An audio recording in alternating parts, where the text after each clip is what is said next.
the complete, good enough, more or less decent human fossil record.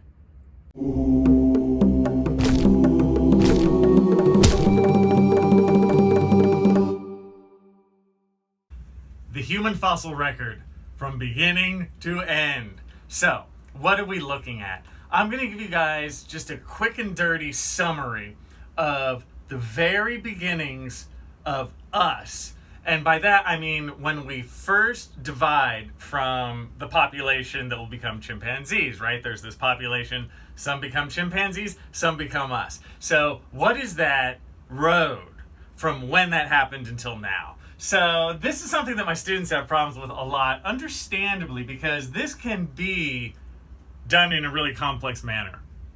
But let's not do that. Let's make it easy. So I like to divide this up just into three simple categories. And we're going to go from the very oldest up until modern humans. So the first category of three, I like to call the Earlies.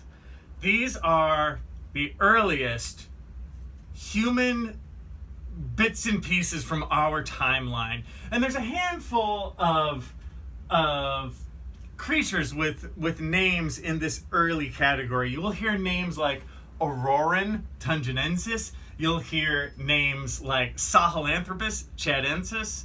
And you will hear names like Ardipithecus, ramidus. Now these I don't spend a lot of time on because these finds, while super important, are rare, right? And they're early, hence the name. So you just have these early creatures that are very ape-like, right? This is a very kind of chimp, ape-looking sort of thing. Small brain size. To give you an idea, a chimpanzee has about a 400 cc brain size. Modern human, about 1400, give or take. So there's a big difference there, right? These earliest ones, it's going to be about the same size as a chimp, but what we're going to see is that the ability to walk on two legs, that's where evolution's happening, right? That's what's making us different from the other apes. So these early fossils, whether it be Orrorin, whether it be Sahelanthropus or Ardipithecus ramidus, these are all from the 7 to 5 million year bracket, right? Early. Ardipithecus ramidus actually might be a fossil of a very early chimp. Hard to say, but we'll see in time. 10 years from now, we'll see if we still rank it on our timeline. But for now, that's what we got, the Earlies. Don't worry about that as much as the next category. The next category, category 2 of 3, is the Australopithecines. Now the Australopithecines, if there's any ancient fossil that you guys know, it's going to be the Lucy fossil, right? You've heard the name, Lucy. Lucy is Australopithecus afarensis. She is about 3.2 million years old, and she is not the only kind of Australopithecine there is. So if there's one to know, do know Lucy, right? Found by Donald Johanson in the early 1970s, where it's one of the very rare examples of a almost complete whole skeleton. Usually we just find the skull or some teeth or something. So you have the better part of the skeleton, and why this is so important is it really shows Lucy's ability to walk on two legs, while her upper portions, her brain, very kind of chimpish. Her pelvis and legs, no, humanish, right? So this is a major moment in fossils, in the human fossil record, the Lucy find, right?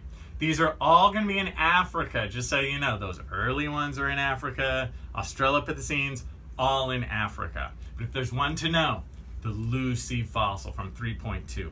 Now, Australopithecines in general are from the 4 million to around 2 million year bracket. So the earlies are 5 to 7, here we're at 2 to 4. There are a couple others. So there's also Australopithecus africanus. The famous fossil there is the Tong baby. You might hear Tong child, same thing. So that is from South Africa. Lucy's from East Africa. And those are both what we call gracile Australopithecines, meaning gracile means small or kind of thin, they have smaller skulls. And those are the ones that we are most likely descendants of.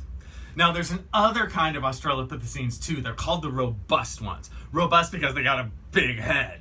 Now, all these guys are still short, right? They do not have the height like we do. They're still 3.5 feet tall in that range.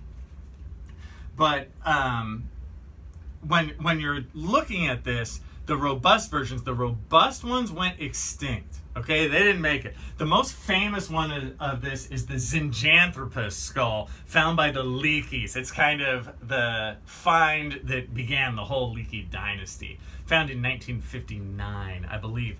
So just so you guys know, we have, in the Australopithecine world, we have the gracile versions, which are the more famous ones, and probably for our needs, the ones that we want to know better, where you have Australopithecus afarensis with Lucy, Australopithecus africanus with Tong Baby. And both of those, they're vaguely similar. And then you have the robust versions, the big one. When you hear things like Nutcracker Man, that's the robust one because it's big jaw. Most famous one is the Sahelanthropus fossil, and those went extinct. Now, the Sahelanthropus fossil is around 1.75 million years old or so, and you're like, wait, Kinkella, you told me 2 to 4 million years for the Australopithecines. Don't worry about it. This is general, right? And we're still talking about kind of which line did we come off of for sure for us as human beings. It's hard to say. This is one of those things in anthropology we argue about a little bit more. But, and maybe the best Australopithecine hasn't been found yet. There are other Australopithecines that are found as well, but I generally like to keep this sort of loose and easy. Just think of it as robust ones and gracile ones, the ones that we are a part of. So we have the Earlies, we have Australopithecines, and then finally the genus Homo, right? Around 2 million years ago is when that starts up until today. With the genus Homo, the first one is Homo habilis, which is right on that cusp. I think Homo habilis dates from around 2.4 to 1.8 million years old. Homo habilis, still short, but got a bigger brain. 630 cc's. Homo habilis don't do no 400 cc's, right? 630, there's a difference there, but still short. With Homo habilis, too, you start to talk about tools. You'll hear things like Oldowan tools, which are those very basic stones that are sort of just broken to make a sharp edge. You could do it in your backyard in 3 minutes, right? Super simple. From there, we then go to Homo erectus. Now, Homo erectus is the one, right? Like we said with Lucy, kind of for the Australopithecines, no Homo erectus. Okay, Homo erectus has various finds, but Homo erectus is famous for all his firsts. Homo erectus, first out of Africa, right? Homo erectus, first to make fire. These sorts of things, these kind of things that we think of a bit more culturally, that make us, sort of us. A lot of this happens at the Homo erectus time, right? Right around 2 million years ago, a little bit sooner, 1.5 in there. Homo erectus is, of course, very successful. With Homo erectus, you get tools like the Acheulean hand axe. The Acheulean hand axe looks kind of like a drop of water. They're about this big, and they're kind of an all-purpose tool. They are a biface, sharp on both sides. You can cut, you can kind of dig stuff. They do a bit of everything. Now, famous finds for Homo erectus, Turkana boy, also called Narukatome boy. The fossilized remains of a 12-year-old boy, of course, found in Africa. Now, from now on, though, with Homo erectus, we are going to expand out into the old world. And at this point, too, it's a straight shot to us. Now, there's a couple more names, and in this time, we're just increasing a bit of brain size.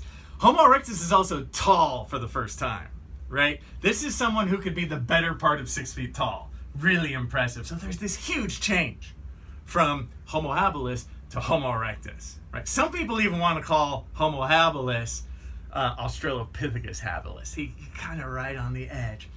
But after Homo habilis, at around 500,000 years ago, you have early archaic Homo sapiens. So this is the first time we're going to give them our name. About 500,000 years ago, 400,000 years ago. You will also hear it called Homo heidelbergensis. But this is just, like I said, continuation. We're getting better stone tools, right? We're getting better hunting methods, everything you guys would think, right? That makes sense.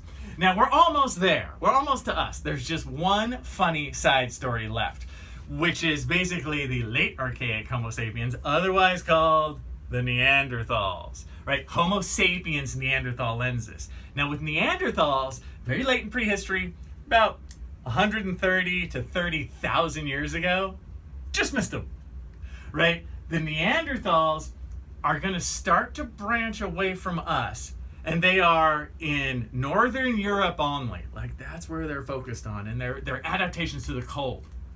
They're going to start to evolve differently than us, but then guess what? They come back in. So, are we all Neanderthals? Yes, a little bit. Why don't we look more like Neanderthals? Because there were way more of us than there were of them. So it's genetic swamping, right? So we look like us because there's this many of us, this many of them.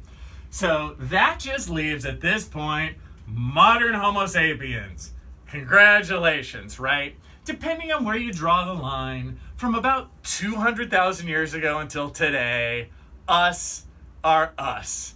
Modern tools, modern culture, modern brain size. There you go.